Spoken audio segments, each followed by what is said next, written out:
ਦੁਨੀਆ ਵਿੱਚ ਤਾਂ ਜੱਟ ਪਹਿਲਾਂ ਹੀ ਬਹੁਤ ਮਸ਼ਹੂਰ ਸੀ, ਪਰ ਹੁਣ ਉੱਪਰਲੀ ਦੁਨੀਆ ਵਿੱਚ ਵੀ ਜੱਟਾਂ ਦੇ ਬੜੇ ਚਰਚੇ ਹੋਣ ਲੱਗੇ। ਇਹ ਉਹ ਦੁਨੀਆ ਜਿੱਥੇ ਬੰਦਾ ਮਰਨ ਤੋਂ ਬਾਅਦ ਚਲਾ ਜਾਂਦਾ। ਰੱਬ ਇਹ ਸੁਣ ਕੇ ਬਹੁਤ ਹੈਰਾਨ ਸੀ ਕਿ ਜੱਟ ਆਖਰ ਚੀਜ਼ ਕੀ ਹੈ। ਬਣਾਇਆ ਹੋਇਆ ਤਾਂ ਮੇਰਾ ਹੀ ਹੈ, ਪਰ ਫਿਰ ਵੀ ਇਹਦੀ ਵੀ ਚੜ੍ਹਾਈ ਕਿਵੇਂ। ਇਹਨਾਂ ਤਾਂ ਲੋਕ ਮੇਰਾ ਨਾਮ ਨਹੀਂ ਜਪਦੇ ਜਿੰਨਾ ਜੱਟ ਜੱਟ ਕਰਦੇ ਫਿਰਦੇ ਨੇ। ਆਖਿਰ ਵਿੱਚ ਰੱਬ ਦੇ ਕਹਿਣ ਤੇ ਇੱਕ ਜੱਟਾਂ ਦੇ ਮੁੰਡੇ ਨੂੰ ਉੱਥੇ ਪੇਸ਼ ਕੀਤਾ ਗਿਆ ਤੇ ਉਹਨੂੰ ਪੁੱਛਿਆ ਗਿਆ, ਹਾਂ ਵੀ ਕਾਕਾ ਤੁਸੀਂ ਕੌਣ ਹੁੰਦੇ ਹੋ?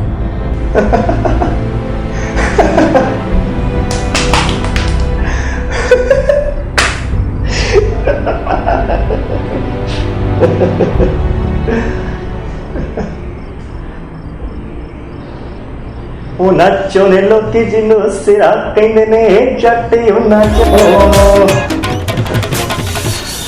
ਹੁਣ ਤਾਂ ਜੱਟਾਂ ਬਾਰੇ ਕੀ ਦੱਸੀਏ ਜੀ। ਸਾਡੀ ਤਾਂ ਜੀ ਫੁੱਲ ਚੜਾਈ ਆ ਪੂਰੀ ਦੁਨੀਆ 'ਚ। ਗੀਤਾਂ 'ਚ ਵੀ ਸਾਡਾ ਨਾਂ ਚੱਲਦਾ। ਤੁਹਾਨੂੰ ਮੈਂ ਆਪਣੀ ਗੱਲ ਦੱਸਦਾ।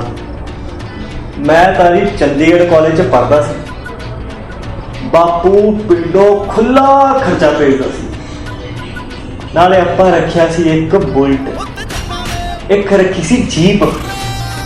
ਪੂਰੀ ਟੋਰ ਨਾਲ ਰਹਿੰਦਾ ਸੀ ਜੀ ਮੈਂ, ਪੂਰੀ ਟੋਰ ਨਾਲ। ਉਹਦਾ ਤਾਂ ਜੱਟ ਕਦੇ ਮਰਦਾ ਨਹੀਂ ਸੀ। ਉਹਦਾ ਕਾਲਜ 'ਚ ਪ੍ਰਧਾਨਗੀ ਦਾ ਮਸਲਾ ਚੱਲਦਾ ਸੀ। ਉੱਥੇ ਗੋਲੀ ਲੱਗ ਗਈ ਤਾਂ ਇੱਥੇ ਆ ਗਿਆ।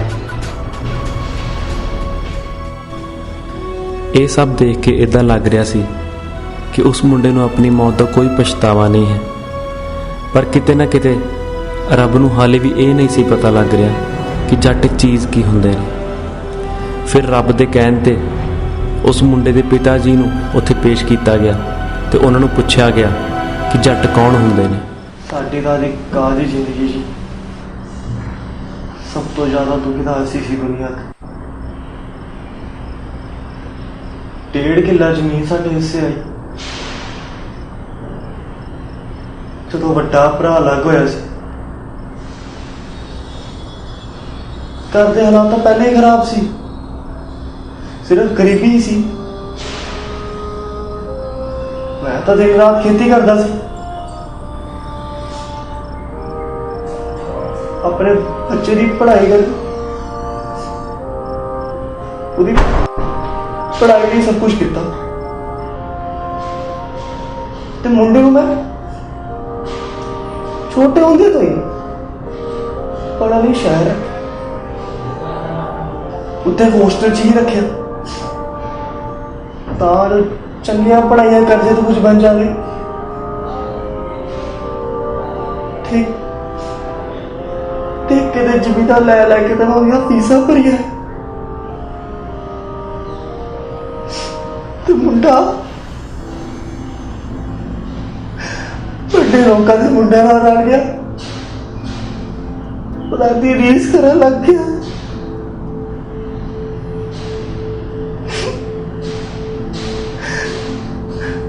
ਦੇਖਦੇ ਨਸ਼ੇ ਪੱਤਿਆਂ ਤੇ ਪੈ ਗਿਆ।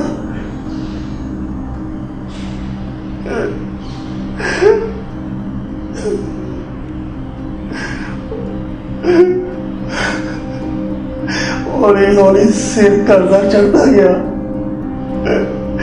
1.5 ਕਿੱਲਾ ਜ਼ਮੀਨ ਤੱਕ ਵਿਕ ਗਈ ਸਿਰਫ ਉਹਦੀ ਪੜ੍ਹਾਈ ਕਰਕੇ।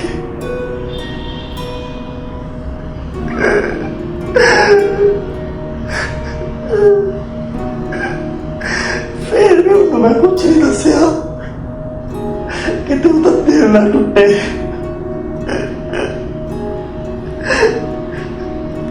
ਇਹ ਸਭ ਦੇਖਣ ਤੋਂ ਬਾਅਦ ਰੱਬ ਨੇ ਕਿਹਾ ਕਿ ਜੇ ਇਹ ਅਸਲੀ ਜੱਟ ਹੈ ਤਾਂ ਜੋ ਗਾਣਿਆਂ 'ਚ ਟੈਲੀਵਿਜ਼ਨਾਂ 'ਚ ਉਹ ਸਭ ਕੀ ਹੈ। ਓਏ ਤਾਂ ਅਸਲੀ ਜੱਟ ਹੀ ਨਹੀਂ ਜਿਹੜੇ ਜੱਟਾਂ ਤੇ ਲਿਖੇ ਜਾਂਦੇ ਨੇ। ਜੱਟਾਂ ਦੇ ਗਾਣੇ ਤਾਂ ਉਹ ਹੁੰਦੇ ਸੀ, ਪੁੱਤ ਵਰਗਾ ਫੋਟ ਰੱਖ ਵਿੱਚ ਆ ਜੱਟ ਨੇ ਰੋ ਰੋ ਕੇ।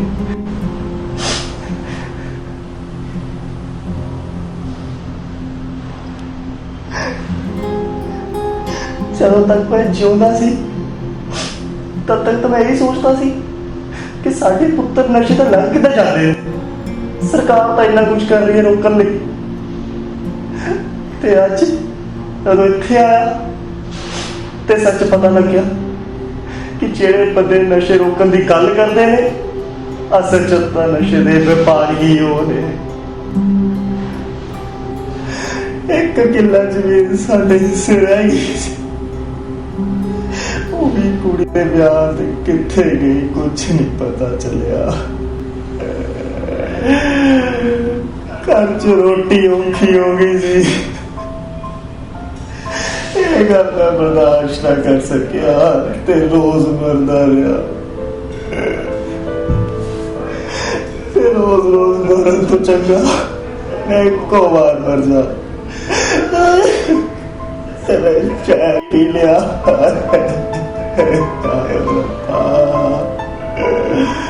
ਆਏ ਮੇਰੀ ਔਲਾਦ।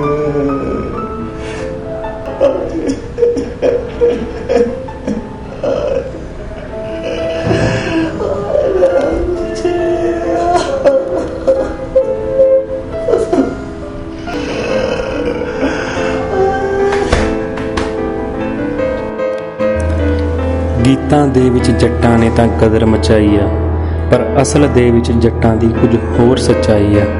ਜੱਟਾਂ ਬਾਰੇ ਗੀਤਾਂ ਦੇ ਵਿੱਚ ਕੀ ਗਾਉਣੇ ਹੋ, ਵਿੱਚ ਗੀਤਾਂ ਦੇ ਦੱਸ ਦਿਓ ਕਿਹੜਾ ਜੱਟ ਦਿਖਾਉਣੇ ਹੋ, ਵਿੱਚ ਗੀਤਾਂ ਦੇ ਦੱਸ ਦਿਓ ਕਿਹੜਾ ਜੱਟ ਦਿਖਾਉਣੇ ਹੋ।